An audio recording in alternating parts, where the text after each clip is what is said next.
Hola, soy Mónica Pérez Hurtado, co-founder de Experience Ahead, y me voy a presentar.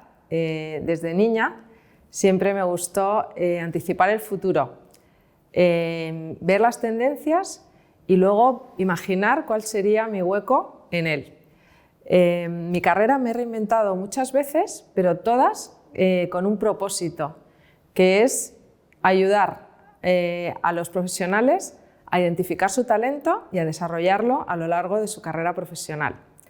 He ocupado diversos puestos directivos en diferentes multinacionales de varios sectores, como Barclays, Pfizer, Fremap. También he estado en consultoría, en Hey Group, y en headhunting, en firmas líderes de mercado como el grupo Sellier y Conde.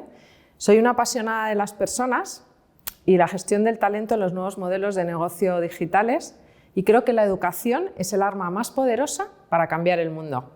Por eso he cofundado Experience Ahead, que es una EdTech que impulsa la reinvención profesional.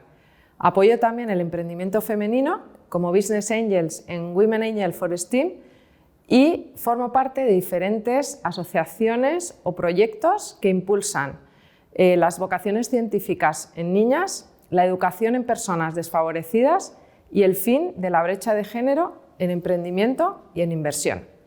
El año 2017 fue un año clave en mi carrera profesional.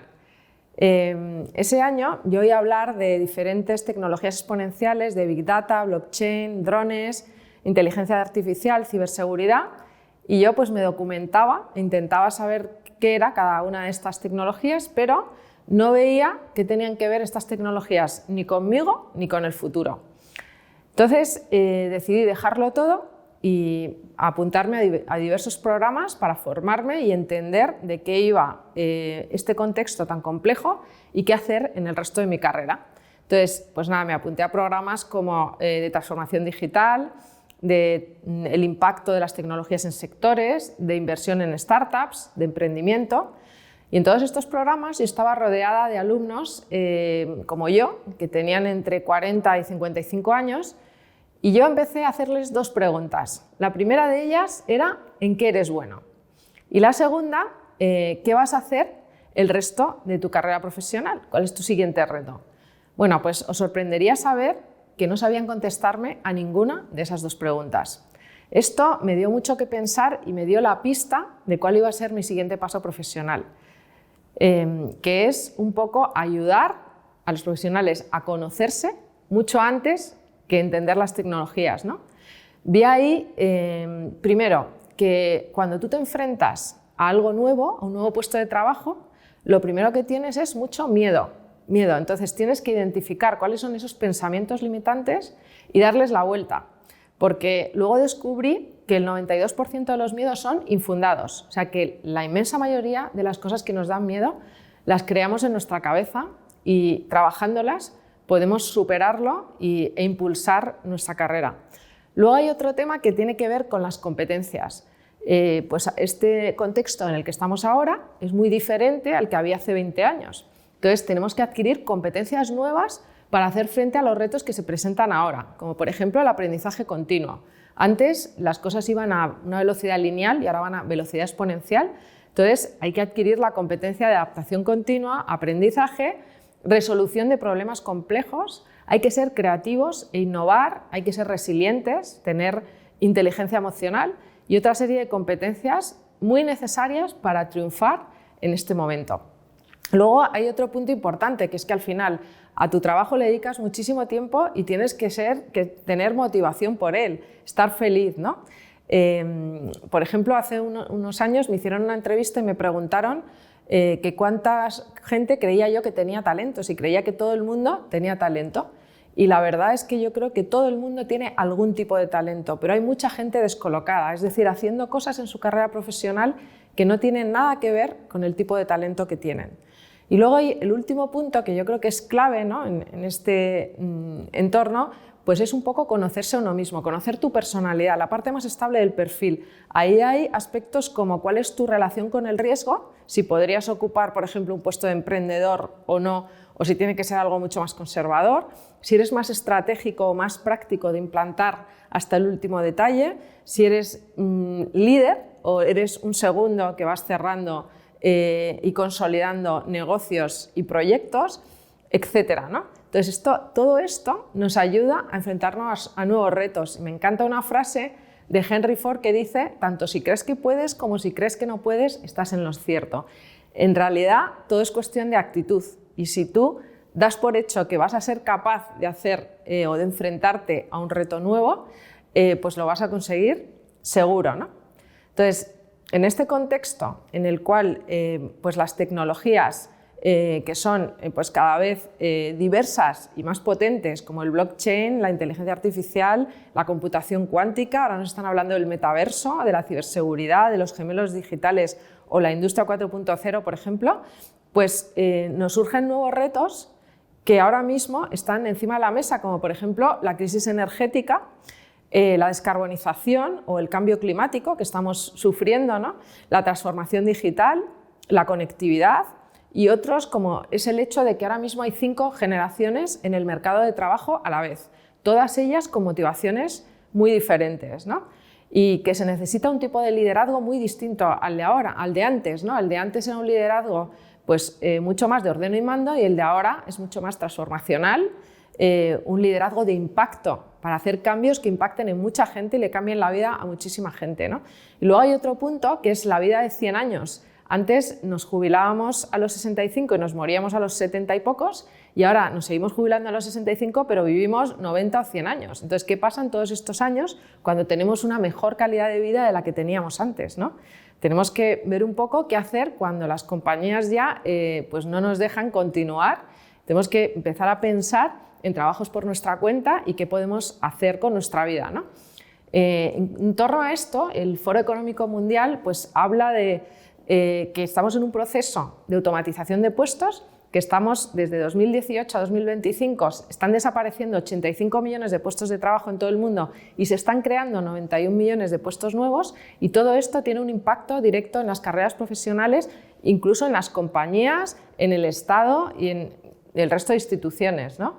Entonces, ¿qué esfuerzo tenemos que hacer para este upskilling necesario, esta formación o este reskilling en un momento dado, esta reinvención total?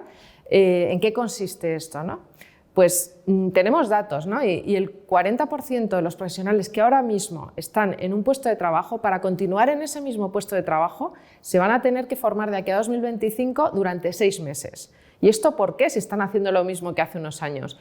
Pues básicamente porque las tecnologías han cambiado, la forma de liderazgo ha cambiado, los modelos de negocio han cambiado, y todo esto hay que aprenderlo, no nos podemos quedar quietos.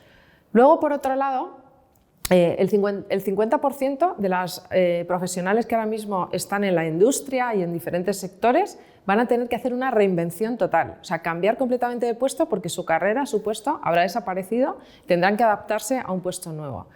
Y el 94% de los profesionales que ahora mismo estamos en el mercado de trabajo vamos a tener que adquirir 2 cosas: competencias y nuevos conocimientos.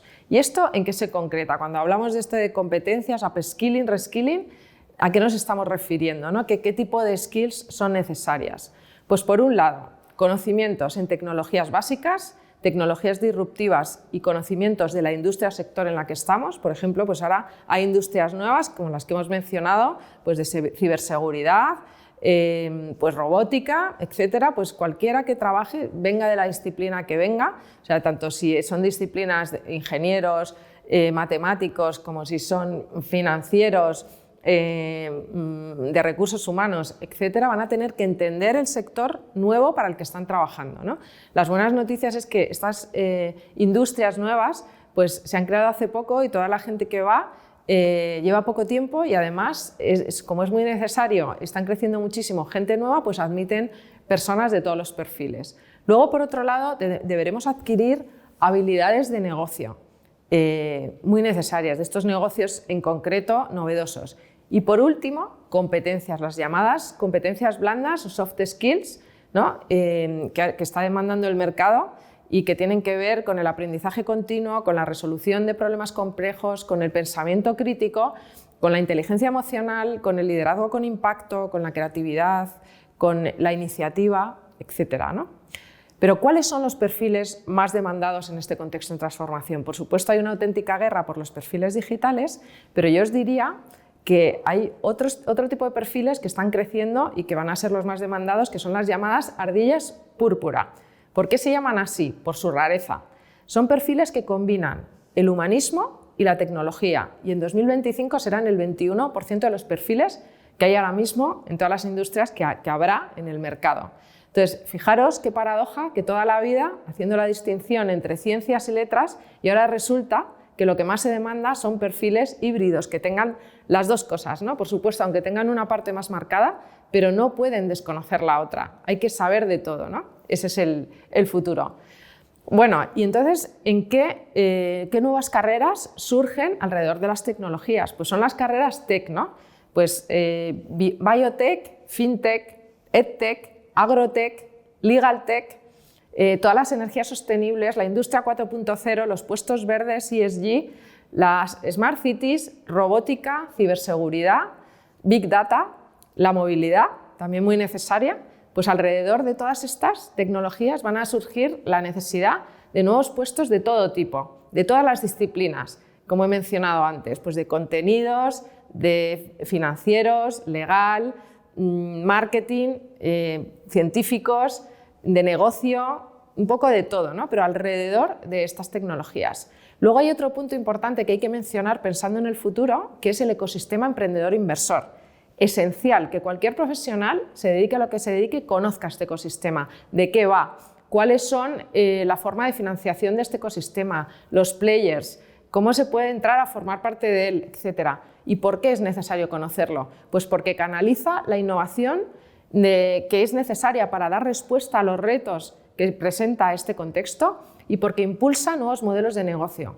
Y os invitaría a hacer un ejercicio que es mirar cuáles son las 10 compañías que tienen mayor valoración en el mundo ahora mismo. Si las miráis, 8 de ellas han nacido en un garaje y provienen de este ecosistema emprendedor inversor. Está creciendo una barbaridad, en España también, y hay que conocerlo en profundidad porque hay muchas oportunidades para todos.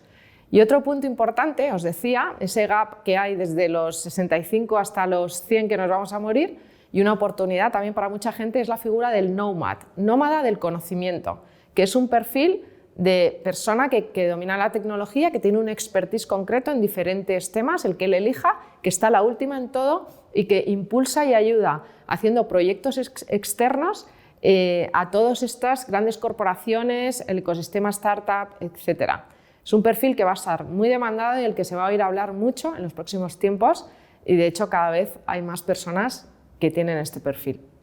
En definitiva, ¿de qué va este viaje de reinvención? ¿Cuáles son los pasos que hay que seguir para reinventarse?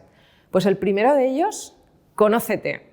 Conócete muy bien, identifica tus fortalezas, identifica tus motivaciones, identifica también tus miedos y darles la vuelta para enfrentarte a este futuro tan ilusionante que hay y lleno de novedades. El segundo es entender el contexto. Para eso hay que formarse, hay que dedicarle tiempo. No se nace sabiendo las tecnologías ni adquiriendo las competencias, hay que dedicarle tiempo a ello y hacer una upskilling o reskilling, una formación, una adquisición de competencias nuevas, entender muy bien las tecnologías, entender el contexto, eso es absolutamente imprescindible. Luego, cada uno tiene que, en base a su motivación, buscar su hueco dentro de este ecosistema, ver qué rol le va más, conectar su talento, conectar su perfil con las diferentes y variadas oportunidades que hay dentro de esto, entonces entrar en una carrera con muchísimo recorrido. Y por último, y no menos importante, sino me parece clave, que es encontrar el propósito. Y aquí nos vamos a ir a la filosofía japonesa, ¿no?, que habla de Ikigai, tu razón de ser, tu motivación en la vida, y dice que hay 3 tipos de personas.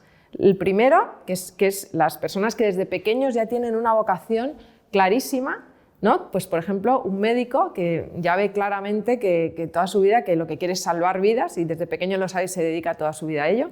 Hay otro tipo de personas que tienen diferentes ikigais, diferentes propósitos a lo largo de su vida, y un tercer grupo que todavía no ha descubierto cuál es su ikigai, pero que lo descubrirá pronto. No sé en cuál de ellos estás tú, no lo sé, pero sí te digo una cosa que es esencial, que todo es cuestión de actitud y que lo mejor está por llegar. A por ello. Muchas gracias.